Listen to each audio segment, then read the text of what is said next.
7가지 대제 중에 세 번째는 분노입니다. 오늘 예배 드리러 나오기 전에 분노했어요?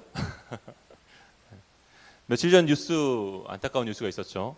한 초등학교 3학년 학생이 교감 선생님에게 뺨을 때리고 가방으로 얼굴을 때리는 모습들이 뉴스에 나와서 화제가 됐습니다.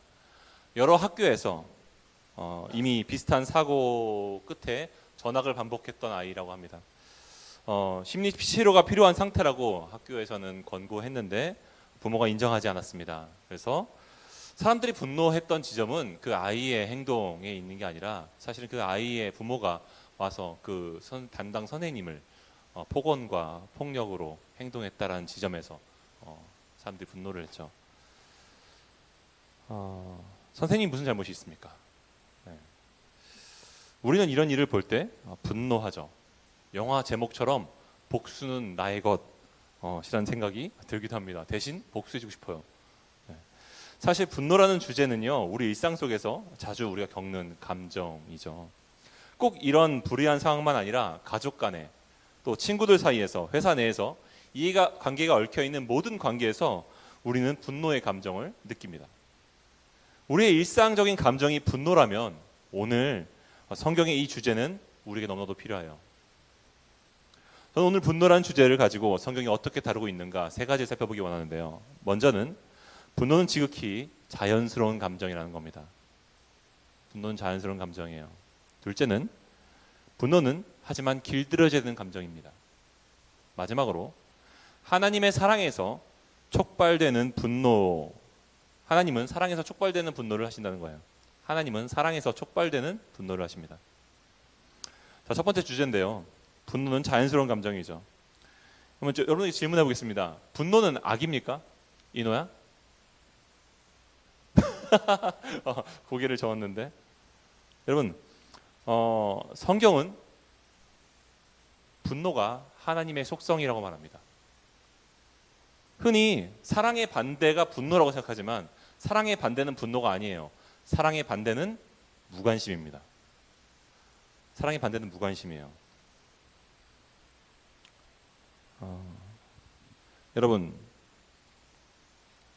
우리가 그 사랑의 하나님께서 분노하신다는 게 모순처럼 들릴지 모르겠습니다. 그런데 사랑의 반대는 분노가 아니라 무관심이라고 했어요. 분노는 사실 사랑하기 때문에 하는 겁니다. 들어보십시오. 만약에 어떤 사람이 정치에 관심이 없는 사람이 있습니다. 정치에 관심 없는 사람들은 정치에 막 분노하는 사람들에게 이해가 안 될 거예요.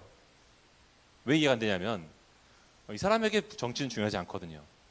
근데 이 사람이 분노하는 이유는 이 사람에게 정치가 너무나 중요하기 때문입니다. 그렇죠? 자기가 뭔가 바라는 정책이 이루어지지 않았기 때문에 그 일을 간절히 바랐기 때문에 그만큼 분노하는 거예요. 자, 여러분, 분노는 그저 무언가 잘못되었다고 느끼는 우리 안의 감정이에요. 무언가가 잘못되었어. 이건 아니잖아 라고 느끼는 감정이에요. 그런 것은 우리 일상에서 많이 경험되어지죠. 분노 자체가 죄는 아니에요. 그런데 들어보십시오. 우리는 모두 이런 경우를 계속 겪으면서 살지 않습니까? 네? 그것은 좀 아니지 않나? 우리가 마땅하다고 생각하는 부분이 잘못될 때 우리 그런 생각을 하죠. 그 감정이 분노인데, 그래서 어떤 사람은 분노를 뜨겁게 토해내는 사람도 있고 어떤 사람들은 그냥 속으로 담고 있는 사람도 있습니다. 그러니까 차가운 분노도 있고 뜨거운 분노도 있는 거예요. 근데 중요한 건 분노의 동기입니다. 요나가 니느웨가 회개하고 돌아왔을 때, 그래서 그들이 하나님의 심판을 면해졌을 때 요나가 분노하죠. 그때 하나님은 이렇게 물으셨습니다. 네가 성내는 것이 옳으냐? 네가 화내는 것이 옳으냐? 유진 피터슨 목사님은 메시지 성경에서 이렇게 번역했어요. 대체 무엇 때문에 화를 내느냐? 성경에 보면요, 분노가 정당한 것으로 평가될 때가 있고 또 반대로 죄가 된다고 경고하기도 하십니다. 그 차이는요, 하나님이 말씀하신 답 안에 있어요. 대체 무엇 때문에 화를 내느냐? 여러분, 우리 언제 화를 내죠? 첫 번째는 틀어진 계획 때문에 우리는 화를 내요. 상황을 내가 통제하고 싶은데 누군가가 방해를 해서 안 되기 때문에 우리는 분노합니다. 사울 왕의 계획은 자기의 대대손손 자기를 통해서 왕의 가문들이 이어지기 바랐습니다. 그런데 다윗이 등장함으로써 분노하죠. 내 계획이 틀어졌거든요. 여러분, 뿐만 아니라 두 번째로는 좌절된 소유욕이 있어요. 내가 딱 내 것이라고 생각했는데 저 당근마켓에 올라온 물건이 딱 내 거라고 생각했는데 누가 딱 가로챈 거야. 분노하죠. 분노하죠. 내 손에 얻을 수 없을 때 분노합니다. 그 성경 보면 아합왕이 한 다른 사람의 포도원을 탐냈습니다. 나봇이라고 하는 사람의 포도원이 탐스러웠어요. 그래서 저 포도원을 내 정원으로 삼고 싶은 거예요. 근데 그래서 갖고 싶어서 말했더니 안 되는 거죠. 그래서 고민해봤는데 장수들이 얘기하는 겁니다. 그래서 그냥 그 돈을 주고 사라고. 근데 돈을 주고도 안 산대요. 그래서 그냥 힘을 뺏었어요, 왕이. 그 과정 속에서 아합이 막 근심하고 괴로워하는 장면들이 등장합니다. 내가 갖고 싶은데 갖고 싶은 걸 갖지 못할 때 우리는 분노하죠. 세 번째로는 배신당한 친밀감이 있어요. 내가 좋아했던 사람이 뒤통수를 쳤을 때 우리는 배신당한 친밀감을 느끼죠. 그때 분노합니다. 네 번째로는 상처받은 자존심이에요. 내가 다른 사람에게 받고 싶은 평가가 있어요. 나는 뭐 인정받고 싶고 나는 좀 괜찮은 사람이고 싶고, 근데 갑자기 옛날 내 초등학교 때 친구가 교회를 나온 거야. 쟤 때문에 내 옛날 과거가 막 폭로가 돼. 막 분노해요. 막 분노하죠. 성경에 보면요, 누군가에 의해서 내 평판이 위협받을 때 분노하는 장면이 등장하는데 다윗이 그랬어요. 나발이라는 사람이 다윗에게 그런 말을 했습니다. 공개적으로. 다윗이라는 사람이 대체 누구냐? 다윗 유명한데 다윗이라는 사람이 대체 누구냐? 그 말에 다윗이 분노해가지고 나발을 죽이려고 하죠. 우리가 분노하는 지점은 누군가 내가 받고 싶은 평판을 흔들려고 할 때 우리는 분노합니다. 여러분, 분노의 동기를 보면요, 결국 우리가 어떤 것을 중요하게 여기고 사는지가 드러나요. 분노의 동기를 잘 살펴보면 내가 무엇을 사랑하는지를 알 수 있습니다. 그래서 상담학자 데이비드 폴리스는요, 분노는 당신의 인생 전체와 관련되어 있다고 말합니다. 당신의 삶, 당신 자체와 관련되어 있다, 분노가. 왜냐하면 그것 때문에 분노하기 때문에. 다시 하나님의 질문으로 돌아가십시오. 대체 무엇 때문에 여러분들은 분노하십니까? 그 무엇이 우리예요. 화를 내는 지점에 우리의 실체가 있습니다. 실제로 대체 무엇 때문에 화를 내느냐라는 질문을 깊게 파고 들어가면요, 처음에는 상대방의 잘못이 보입니다. 하나님, 내가 분노하는 이유는 저 상대방이 나한테 이렇게 행동했기 때문이에요. 저 상대방이 저런 몰상식한 행동을 했거든요. 날 건드렸어요. 근데 대체 무엇 때문에 분노하느냐라고 말할 때 계속 파고 들어가면 저 상대방이 이렇게 행동해서 내가 이런 부분들이 건드려졌거든요. 내 안에 내가 받고 싶은 평판이 꺾였거든요. 내가 원했던 계획이 틀어졌거든요. 그 안에 내가 있습니다. 내 좌절된 욕망, 내가 상대방보다 우월하다고 느끼는 영적 교만함이 그 안에 있다라는 겁니다. 나는 존중을 받아야 돼. 왜냐하면 나는 중요한 사람이니까. 나는 인정을 받아야 돼. 칭찬을 받아야 한다고. 나는 성공해야 돼. 내가 최고여야 하기 때문이지. 사람들은 내게 동의를 해야 돼. 왜냐하면 내가 그 상대방보다 옳기 때문이지. 이것이 좌절되기 때문에 좌절시킨 상대방이 그 상대방을 향해서 너 따위가 라는 감정이 일어나는 겁니다. 대부분의 분노에는 뻔뻔한 자기애와 교만함이 있습니다. 그 교만이 밑바탕에 깔려 있어요. 뻔뻔한 자기애와 교만함. 크리스토퍼 애쉬는요, 그래서 분노의 기저에는 인간이 신이 되려고 하는 욕구가 있다고 말했어요. 무슨 말이죠? 쉽게 말해서 내가 우주의 중심이 되고 싶어하는 감정이 있는 거예요. 내가 우주의 중심인데 감히 날 건드려? 그게 분노의 이유죠. 내가 만약에 나는 우주의 중심이 아니며 나는 다른 사람들의 조연이며 내 역할은 그게 아니야 라고 생각한다면 여러분들 그렇게 분노하지 않으실 겁니다. 여러분들의 계획대로 되지 않을 때. 분노의 기저에는 뻔뻔한 자기애와 교만함이 있어요. 여러분들 정말 정의로우십니까? 정말 정의 때문에 매번 분노하십니까? 실제로 객관적으로 분석해보면요, 우리가 분노하는 지점이 항상 정의롭지만은 않다는 것을 발견합니다. 여러분들 잘 생각해 보십시오. 제가 증명해 볼게요. 우리는 때로는 불의에 분노합니다. 그런데 때로는 정의롭지 않은 일을 우리가 바라는 것도 있어요. 근데 그게 이루어지지 않아서 우리는 분노하기도 합니다. 그렇죠? 우리는 나에게 불이함이 당하고오는 것들을 우리는 분노하죠. 예를 들어서 직장 상사가 내가 한 일을 가로챌 때, 교수님이 내가 한 업적을 가로챌 때 우리는 분노하죠. 그건 뭐 정당한 분노일 수 있습니다. 그런데 우리는 왜 나에게 이뤄지는 그 일들에 분노하면서 그보다 훨씬 더 세상에서 다른 사람들이 약자들에게 하는 불의함은 왜 우리 분노하지 않죠? 우리는 불공정하게 우리는 정의를 외친다는 겁니다. 우리는 그렇게 정의롭지 않아요. 뻔뻔스럽게 정의롭습니다. 그래서 파넬 목사가 이런 말을 했습니다. 죄가 되는 분노는 우리의 어그러진 사랑, 뻔뻔스러운 자기애다 라고 말했어요. 여러분, 분노 포르노라는 말을 아십니까? 뉴욕타임즈의 기자 팀 크레이더가 한 말인데요. 현대인들은 분노 포르노에 중독돼 있대요. 이게 무슨 말이냐면, 포르노는 그런 거잖아요. 상대방이라는 인간을, 한 귀한 하나님의 형상으로 보는 게 아니라 그냥 that으로 보죠. that. 띵으로 보죠. 그래서 그것을 탐닉하면서 내 기쁨을 만족하는 거예요. 여러분, 현대인들은 어떻게 분노에 중독돼 있느냐? 다른 사람들을 우리가 그렇게 뭐라고 하죠? 도마 위에 올려놓고 막 썰면서 기쁨을 느끼는 거죠. 내가 더 정의로운 것 같은 느낌이 들거든요. 내가 더 의로운 느낌이 듭니다.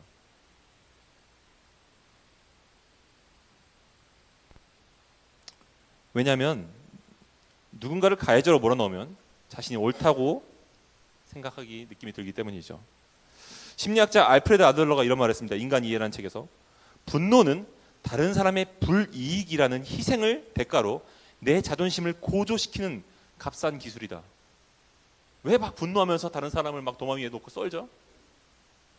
다른 사람을 희생시킴으로 나를 더 의로운 존재로 내가 만드는 그 기쁨이 있거든요. 그래서 우리는 험담하기를 좋아하죠. 이처럼 인간의 분노에는 대체로 뻔뻔한 자기애가 있습니다.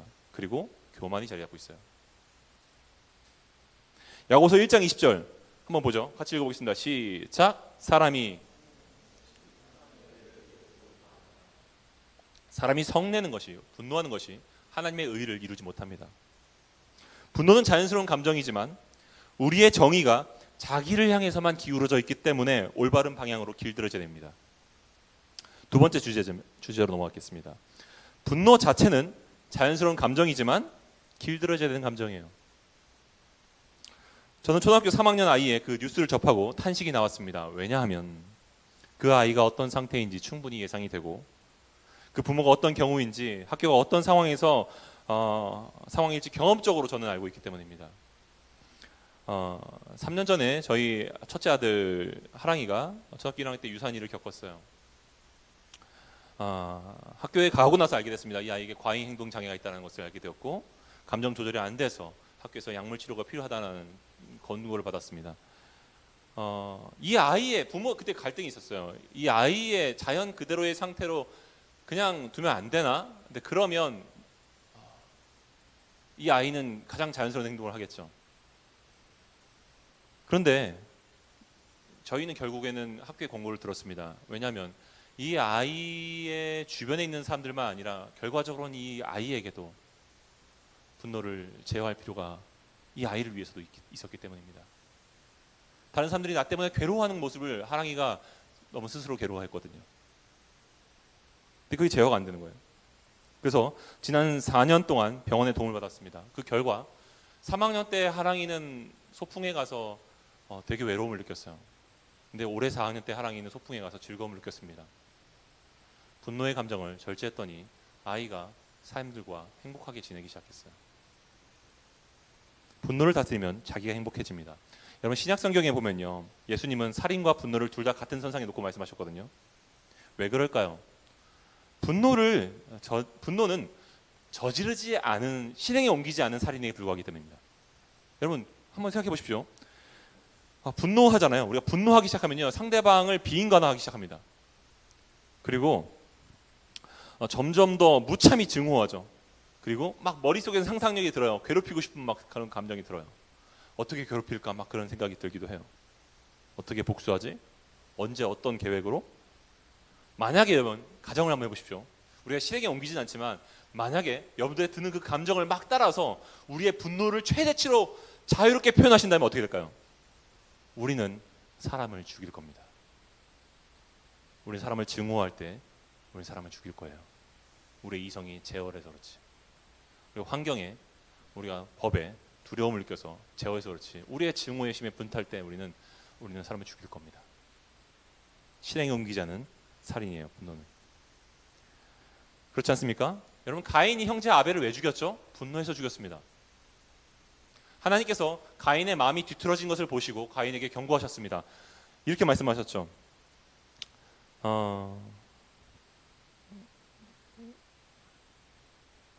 네가 분하면 어찌 됨이며 안색이 변하면 어찌 됨이냐.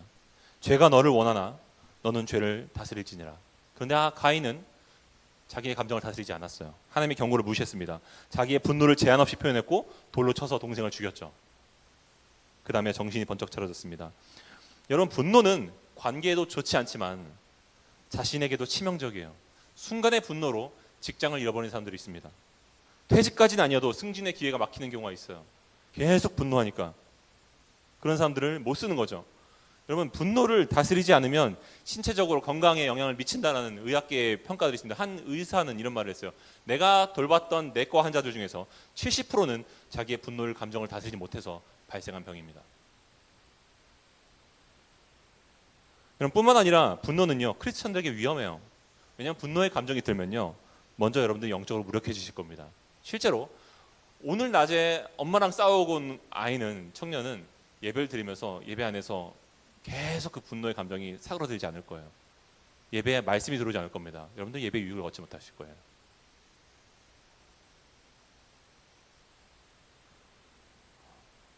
마가복음 4장의 말씀처럼 우리 안에 분노와 갈등은요, 말씀을 막아서 열매를 맺지 못하게 해요. 인간의 죄의 패턴은요, 여러분 항상 유사합니다. 그래서 영적으로 내가 채워지지 않잖아요. 그럼 어떻게 되냐면 쉽게 다른 데서 내 쾌락을 메꾸려고 해요. 쾌락을 쫓죠. 내가 영적인 유익을 못 얻으면 막 분노에 사로잡혀서 영적인 유익을 못 얻으면 이제 쾌락을 쫓습니다. 뭐 술을 쫓든 뭘 쫓든. 분노는 영혼에 유익하지 않습니다. 뿐만 아니라 다른 사람에게 끼치는 영적인 영향력도 제로가 돼요. 여러분 생각해 보십시오. 만약에 제가 여러분들 오늘 이렇게 은혜롭게 설교를 하고 나서 여러분들 이제 이때 GBS 하는데 들어와가지고 야 GBS가 왜 있다 야 막 이러고 이제 내가 그러진 않지만 야 김주영 너 이렇게 못해 막 이러고 나면 와 그 무슨 은혜를 받고 돌아가겠어요, 그죠? 제가 다음 주에 하는 설교 듣지도 않을 겁니다. 아마 주일 교회 안 날 수도 있어요. 평소에 내 생각이 아니에요. 네, 오해하지 마세요. 네. 그렇지 않겠습니까? 바울은 디모데한테, 자기 제자 디모데한테 이런 말을 했어요. 디모데는 목회자였는데, 디모데여, 그대가 사람들이 그대의 말과 삶을 존중하기를 바란다면 하나님과 이웃을 사랑하고 마음과 행동을 순결하게 하며 그리스도의 말씀 그대로를 믿고 따르고 내가 전하는 복음의 메시지를 신실하게 살아가는 본을 보여야 한다네. 여러분, 목회자 웨인 맥은 우리가 만약에 불신자들과 똑같이 분노를 표현한다면 내가 예수님을 위해서 다른 사람에게 영향을 끼치겠다라는 생각이라고는 하지도 말라고 말했어요. 절대로 다른 사람에게 건강한 영향을 끼칠 수 없습니다. 솔로몬은 분노를 제어해야 한다고 말했어요. 잠언서 25장 28절 함께 읽어보죠. 시작. 자기의 마음을 제어하지 아니하는 자는 성읍이 무너지고 성벽이 없는 것과 같으니라. 여리고 성이 되는 거죠. 나를 지켜줄 성벽이 없는 거예요. 자기 마음을 제어하지 않는 사람들은 성벽이 없는 것 같으니라. 그렇다면 분노를 어떻게 제어해야 됩니까? 하나님의 선하고 의로운 분노를 이해하고 모방하는 것이 중요합니다. 하나님은 어떻게 분노하시는가? 마지막 주제예요. 하나님의 사랑에서 촉발되는 분노입니다.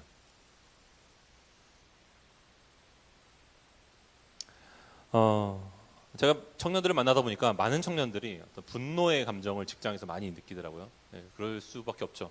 분노할 수밖에 없는 상황들이 되게 많은데 우리가 그러면 그 분노를 감정들을 어떻게 다뤄야 되는가? 하나님의 사랑에서 배워야 됩니다. 데이비드 폴리스는요, 분노의 두 종류가 있다고 말해요. 하나는 악한 분노가 있고 나머지 하나는 선한 분노가 있다고 말합니다. 악한 분노는 그냥 받은 만큼 되돌려주는 거예요. 눈을 눈으로 갚고 이를 이로 갚는 거죠. 이빨 하나 뽑았으면 이빨 하나 뽑아주는 거죠. 근데 그 결과는요, 잠깐은 속이 시원해요. 그런데 그 뒤에 뒷수습이 힘듭니다. 그리고 그 한번 깨어진 감정들은 회복하는데 너무 많은 시간이 걸려요. 아예 깊은 골이 메꿔지지 않을 수도 있어요. 치명적이죠. 근데 그래서 바울은 에베소서 4장 26절에서 이렇게 말합니다. 분을 내어도 죄를 짓지 말라. 그러니까 분은 날 수 있는데 죄를 짓지 말라고 말해요. 행동으로 옮기지 마라. 해가 지도록 밤이 넘어가기 전에 분을 품지 말고 그 분노를 묵상하지 말라는 거죠. 마귀에게 틈을 주지 말라. 하루하루 그날의 감정을 하나님 안에서 소화하라는 거예요. 여러분, 분노를 하나님 안에서 바른 방향으로 돌리지 않으면 결국 다른 사람을 만나서 험담을 하든 아니면 당사자에게 찾아가서 폭발을 하든 폭언을 하든 죄를 짓게 된다라는 겁니다. 험담도 죄를 짓는 거고 상대방의 가혹하리만치 폭언을 쏟아붓는 것도 죄를 짓는 겁니다. 그것이 마귀가 원하는 틈이에요. 선한 분노는 뭘까? 사랑에서 촉발되는 분노예요. 일반적인 분노가 자기의 상처와 좌절된 욕구 때문에 발생하는 것이라면 선한 분노는 사랑하는 상대를 위해서 분노합니다. 저는 상관없는 사람들을 향해서 그 사람들이 어떻게 삶을 살든 저는 별로 크게 신경 쓰지 않는 사람이에요. 뭐 제가 그렇게 막 좋은 성품을 타고 다니지 않아서 그럴 수도 있는데 그렇게 저와 관련되지 않은 사람들한테는 별로 이렇게 신경 쓰지 않습니다. 그 사람이 어떻게 살든 뭐 크게 신경 쓰지는 않아요. 근데 제 아이들이나 제 아내나 또 저와 관계를 제법 맺고 있는 여러분들의 삶 속에서 여러분들을 위협하는 일들에는 저는 분노합니다. 저는 아까 분노의 반대는 사랑이 아니라 무관심이라고 했어요. 제가 만약 여러분들한테 무관심한다면 전혀 여러분에게 참견하지 않을 겁니다. 뭐 좋을 게 있다고 제가 무슨 호사를 누리겠다고 제가 참견하겠습니까? 목사님이 참견해, 너무 참견해, 막 귀찮아, 막 이렇게 말하는 친구도 있을 수 있잖아요. 제가 그런 말을 왜 들어야 돼요? 그냥 저는 너 그렇게 생각해? 잘하네. 목사님 저 어저께 나이트클럽 갔다 왔는데요. 제가 원나잇 살려고 했는데 실패했어요. 아깝다 야. 저 그렇게 말하겠죠. 제가 뭐하러 그거 너의 중심에 뭐가 있는 거니 대체? 제가 왜 그렇게 간섭하겠어요? 무슨 호사를 누리려고? 그냥 잘했다. 네가 술을 먹든 네가 뭘 하든 네가 무슨 행동을 뭘 추구하고 살든 전혀 관여하지 않고 그냥 그럴 수 있죠. 뭐 잘했어. 그렇게 말해주겠죠. 제가 무관심하다면. 근데 저는 제 아들한테 그렇게 하지 않을 거거든요. 왜냐하면 전 제 아들이 망가지는 것을 원하지 않으니까. 물론 제 판단이 잘못될 수는 있습니다. 때로는. 그렇죠? 저는 완전하지 않으니까요.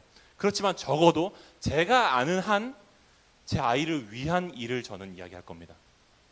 제 판단이 틀릴 수는 있어도 제가 아는 한 그게 정직한 거죠. 그게 사랑의 증거일 겁니다. 만약에 여러분들 제가 그냥 여러분들의 편에서 그냥 무조건 여러분들의 말이 맞다고 얘기해 준다면 저는 괜찮은 사람으로 남을 수 있지만 여러분들에게 여러분들을 사랑했던 사람으로 남지는 않을 겁니다. 하나님의 사랑이 그렇습니다. 하나님은 자신의 백성들을 향해 분노하신다고 성경은 표현하고 있습니다. 정확히는 그분의 자녀됨을 가로막는 우리 안의 죄에 대해서 분노하십니다. 그분과 우리 사이를 가로막는 죄에 대해서 분노하시고 우리 안에 있는 죄가 다른 사람들과의 관계에서 깨어진 문제를 발생하기 때문에 분노하십니다.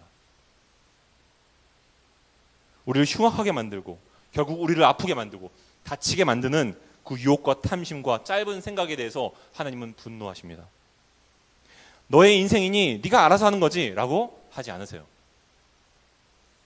그분에게 여러분의 인생은 곧 그분의 인생입니다. 왜냐하면 함께 하고 싶어 하시기 때문이죠. 하나님은 사랑이시기 때문에 사랑하는 대상을 향해서 참여하십니다. 자기 희생적으로 참여하세요. 어떤 소리를 그 가운데 듣는다 할지라도 어떤 일을 겪으신다 할지라도 그분은 사랑하시기에 기꺼이 참여하십니다. 회복되어질 모습을 바라보시면서 자기를 내어주면서 그 일을 마침내 이루십니다. 그게 사랑이죠. 우리는 이렇게 선하게 분노할 수 있어요. 데이비드 폴리스는 이것을 자비에 기초한 건설적인 분노라고 표현했어요. 자비에 기초한 건설적인 분노. 바울의 말을 들어보십시오. 로마서 12장 2절. 너희는 이 세대를 본받지 말고, 이 세대는 어떻죠? 그냥 분노하는 대로 분노를 표현합니다. 오직 마음을 새롭게 함으로 변화를 받아 하나님의 선하시고 기뻐하시고 온전하신 뜻이 무엇인지 분별하도록 하라. 12장 21절. 악에게 지지 말고 선으로 악을 이기라. 여러분, 악에게 지지 마십시오. 속지 마십시오. 합리화하지 마십시오. 선으로 악을 이기십시오. 여러분, 선으로, 근데 이것을 오해하면 이렇게 해석할 수 있는데, 내가 선으로 응징해야겠다. 그래서 주영이가 나한테 잘못했는데 내가 또 미안했죠. 오늘 계속 이름이 생각나가지고 주영이한테 가서 내가 야 이거 마셔 하고 딱 놓고 가는 거예요. 그러면서 이런 느낌이 드는 거죠. 도덕적인 우월감. 내가 너보다 더 낫지. 거봐, 난 역시 괜찮은 놈이야. 너보다 훨씬 더 나아 내가. 그런 도덕적인 우월감이 우리 안에 들 수 있습니다. 여러분 그것은 자비의 기초에서 건설적인 분노를 하는 것이 아니라 자기 사랑이 또 다른 자기 사랑에 불과한 거예요. 또 다른 분노를 표현하고 있는 겁니다. 여러분 그런 분노가 아니에요. 마음을 새롭게 함으로 변화를 받아 라는 말은 우리의 마음을 하나님 앞에서 겸허하게 살펴보고 내 안에 있는 교만함과 비뚤어진 자기애를 회개하고 내가 분노했던 지점에서 회개하고 다만 저 사람과 나 사이에서 건강하게 회복할 방법을 찾아서 그 상대방에게 정말 도움이 될 방법을 찾는 거죠.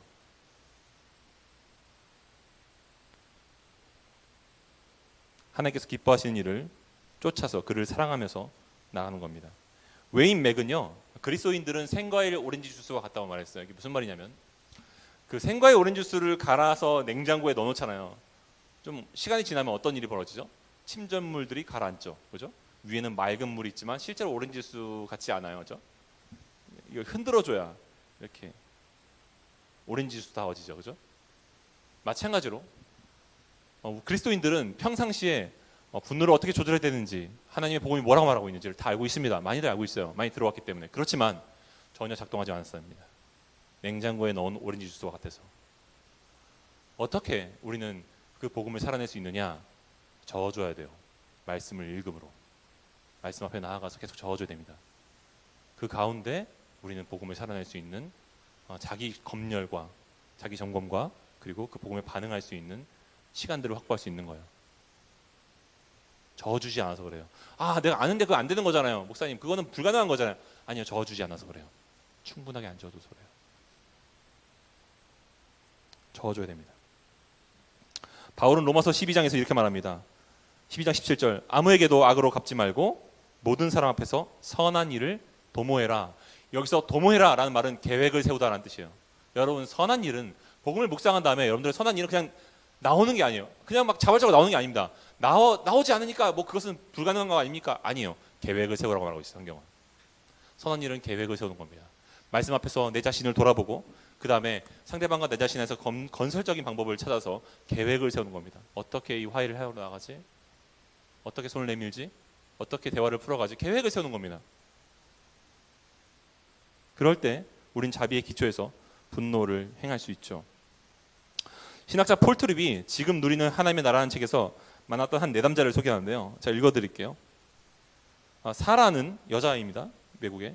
사라는 매우 화가 나 있었지만 전혀 화난 사람 같지 않았다. 그녀는 쉽게 화를 내는 사람이 아니다. 삶에 갈등도 많지 않다. 시끄럽고 따지기 좋아하는 사람도 아니다. 그런데 사라는 화가 나 있다. 너무 많은 노인이 재활 능력이 부족하고 외롭게 지내는데 화가 난 그녀는 매주일 오후 이웃에 있는 요양시설에 가서 방마다 찾아다니며 시간을 보낸다. 또 그녀는 높은 교육 수준을 가진 도시 안에서 많은 아이가 읽는 것을 학교를 다니지 못하고 배우지 못하는 것에 분노해서 화요일 저녁마다 그 아이들을 가르친다. 많은 우정 관계가 끝내 화해되지 않고 갈등 상태로 끝나는 것에 분노해서 그녀는 할 수 있는 한 어디에서든 관계의 중재자로 일한다. 그렇다. 사라는 분노하지만 그것은 자신에게 초점을 잡은 분노가 아니다. 하나님 나라에 초점을 잡은 분노이며 선한 일을 행할 수 있는 방법을 찾게 해준다. 여러분, 하나님의 자비의 기초에서 분노하십시오. 누구도 다치지 않고 모두를 살릴 방법을 찾아서 생산적으로 분노하십시오. 결론을 맺겠습니다. 분노는 무언가가 잘못되었다는 느끼는 감정이에요. 그 감정이기 때문에 그 자체로 그 감정이 악한 것은 아닌데 문제는 우리의 기준이 자기 중심적으로 왜곡되어 있다는 거죠. 그렇기 때문에 복음으로 반드시 길들여져야 됩니다. 분노의 감정이 들 때 내 내면에 분노하는 이유와 동기를 살펴보시고 하나님 앞에서 회개하십시오. 그리고 어떻게 이 상황을 자비의 기초에서 건설적으로 해결하기를 하나님께서 바라시는지를 묵상해 보십시오. 그렇게 계획해야 됩니다. 교회 안에서 그 연습을 할 수 있는데 형제나 자매의 문제에 분노를 느낄 때 여러분은 이렇게 연습할 수 있어요. 두 가지를 알려드릴게요. 하나는 조용히 눈 감아 주십시오. 베드로전서 4장 8절은 이렇게 말합니다. 무엇보다도 뜨겁게 서로 사랑할지니 사랑은 허다한 죄를 어떻게 한다고요? 덮느니라. 사랑은 허다한 죄를 덮는 거예요. 하나님은 우리의 허다한 죄를 덮으셨습니다. 우리가 만약에 상대방의 우리 형제와 자매의 문제를 보면서 보는 족족 다 태클을 걸고 다 따져 묻는다면 여러분들은 아마 다른 일을 할 시간이 없을 거예요. 일상을 찾을 수 없을 겁니다. 그 정도로 시간이 모자랄 거예요. 그렇죠? 사랑이 가진 속성을 따라서 허물을 덮어주는 과정 가운데 여러분들은 그 상대방은 먼저 은혜가 무엇인지를 경험하게 될 것이고 그가 깨닫지 못한다 할지라도 여러분들은 최소한 마음이 자비로워지는, 마음이 확장되는 경험을 하게 될 것입니다. 여러분들이 성숙해지겠죠. 이 얘기에 그래도 이런 질문을 할 수 있습니다. 목사님, 근데 그 친구가 그 한 번의 문제가 아니라 계속해서 그 문제가 발생하고 있거든요. 그래서 어떻게 됩니까? 그냥 계속 덮어주라고요? 그럼 저만 아니라 다른 친구들도 상처받을 건데요. 그럴 때 성경은 두 번째 방법을 이야기하고 있습니다. 두 번째는 은밀히 교정해 주는 거예요. 마태복음 18장 15절 우리 함께 읽어보겠습니다. 시작. 너의 형제가 죄를 범하거든 가서 너와 그 사람과만 상대해서 권고해라. 만일 들으면 네가 네 형제를 얻을 것이요. 너와 네 형제만 같이 상대해서 권고해라. 여러분이 정말 상대를 위한다면요, 다른 사람이 알리지 마십시오. 그 상대방의 허물에 대해서 다른 사람들이 알리지 마십시오. 우선 그 상대를 조용히 찾아가서 좋은 타이밍에 내가 느꼈던 감정을 느낀 것과 상대가 혹시 나에게 느꼈던 불편함들을 물어보십시오. 그리고 털어놓고 이야기해야 됩니다. 그럴 때 여러분들의 권고가 정말로 상대방을 위한 것이라고 와닿을 것이고 정말 우리 관계를 지키기 위한 것이라고 이해하게 될 겁니다. 목적은 네가 네 형제를 얻는 것에 있다는 거죠. 그가 만일 들으면 네가 네 형제를 얻는 것이요. 저는 기독교의 진리가 분노를 이기는 과정을 지켜봐왔습니다. 제가 평택에서 사역할 때 거기에 한 성도님 가정이었어요. 성도님 가정이 제가 제자 훈련하면서 알게 됐는데 이혼 위기였습니다. 남편 성도님께서 젊은 아빠였는데 제자 훈련 나오신 이유를 듣다 보니까 그 얘기를 하시더라고요. 전사님, 제가 마지막 기회라고 생각하고 훈련으로 나왔습니다. 그래서 얘기를 들어보니 사실은 아내랑 이혼 서류를 써놓고 도장을 찍을까 말까를 고민했던 적이 되게 많았었다고. 근데 정말로 내가 내 삶에서 하나님을 정말로 내가 정말 붙들면 하나님께 정말 이 과정을 혹시 회복시켜 주시지 않을까 하는 마음 때문에 나왔다는 거예요. 그 제자 훈련을 하면서 그 성도님이 정말로 진솔하게 자기의 죄와 문제들을 계속 고백을 하셨던 기억이 나요. 근데 이 과정 속에서 알게 된 건 이 부부가 서로의 문제가 있어요. 실제로 문제가 있는데 그 문제들에 서로가 서로에게 되게 불만족이 있는 거죠. 근데 자기의 문제가 잘 보이지 않았습니다. 실제로. 그래서 과거에는 그 아내를 향해서 엄청나게 정죄를 많이 하셨던 거예요. 그리고 저에게 찾아와서도 처음엔 그 정죄하는 마음들을 많이 이야기하셨습니다. 근데 그 과정 가운데 점점 더 이분이 복음을 통해서 성장해 가시는 거예요. 그리고 훈련 기간 동안에도 갈등이 가끔씩 반복했지만 달라진 것이 있었습니다. 이 성도님의 반응이었어요. 전도사님, 이거는 제 아내의 문제가 아니고 저의 문제입니다 라고 하기 시작하시는 거예요. 나중에 이분은 정말로 자기의 내면의 문제로 그 모든 문제들을 바라보기 시작하셨고 복음의 진리가 말하는 내용에 따라서 십자가의 길이 승리의 길임을 고백하셨습니다. 그리고 한번 이런 말씀을 하셨어요. 전사님, 잘 지켜왔는데 어저께 큰일이 있었어요. 제 아내가 집에서 가구를 던지고 의자를 부수고 노력했던 게 무슨 소용이야 하면서 분노하면서 폭발했다고. 근데 자기 마음속에서 예전 같았으면 정말 분노의 감정이 일어나서 내가 얼마나 노력했는데 이렇게 말하고 싶었는데 정말로 그 상대방이 너무 가엾고 너무 불쌍해서 자기가 그 자리에서 무릎을 꿇었대요.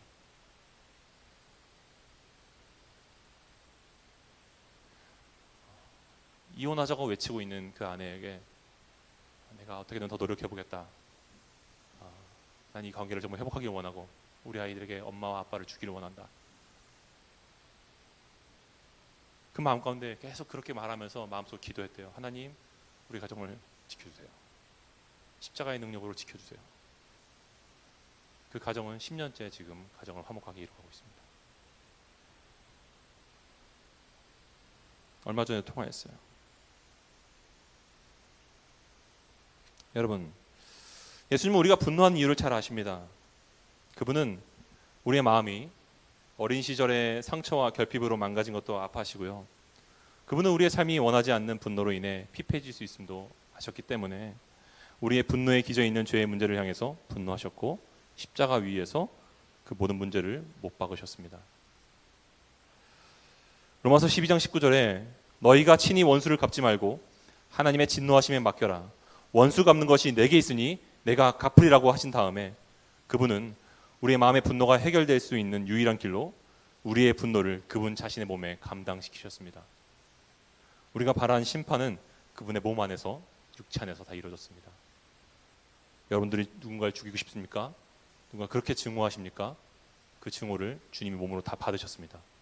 주님이 죽으셨죠.